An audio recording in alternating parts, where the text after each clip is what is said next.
السلام علیکم، میں ہوں شبیر میر۔ ناظرین، آج ہم بات کریں گے حالات حاضرہ کے اوپر۔ سیکرٹری فائنانس نے پولیس کو درخواست دی ہے کہ وزیر داخلہ گلگت بلتستان شمس لون نے 40 افراد کے ساتھ آفس میں گھس کے توڑ پھوڑ کی، بدتمیزی کی اور ان کے اوپر جو پاکستان کا جھنڈا ٹیبل پہ پڑا ہوا تھا وہ دے مارا اور کار سرکار میں مداخلت کی۔ تو یہ ہمیں ذرائع نے یہ خبر دی، اور کچھ ٹائم بعد دوسرے ذرائع نے پھر یہ بتایا کہ وزیر داخلہ شمس لون اور جو صدر ہیں کانٹریکٹرز ایسوسی ایشن کے، انہوں نے بھی جواباً پولیس کو یہ درخواست دی ہے، اور تقریباً اسی قسم کے الزامات انہوں نے بھی لگائے ہو۔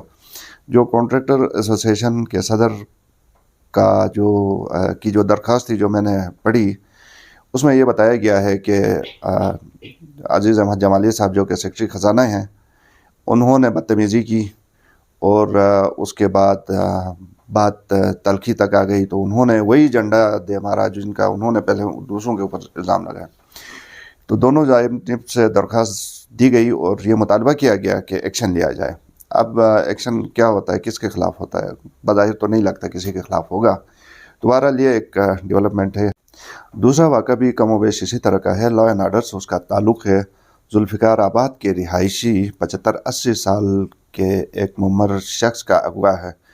بتایا یہ جا رہا ہے وہ 2 دنوں سے لاپتہ ہیں، انہیں گھر سے اغوا کیا گیا ہے۔ اس سلسلے میں وزیر اطلاعات ایمان شاہ صاحب سے ہماری بات ہوئی۔ انہوں نے یہ ہمیں بتایا کہ کوئی زمین کا تنازع تھا جس کی وجہ سے یہ واقعہ پیش آیا، اور اس کے خلاف انہوں نے یہ ہمیں بتایا کہ قانونی کارروائی جاری ہے، FIR درج ہو گئی ہے، اور قانون کے مطابق جو بھی سزا جزا ہوگی وہ دی جائے گی۔ پروگرام دیکھنے کے لیے شکریہ۔ اللہ حافظ۔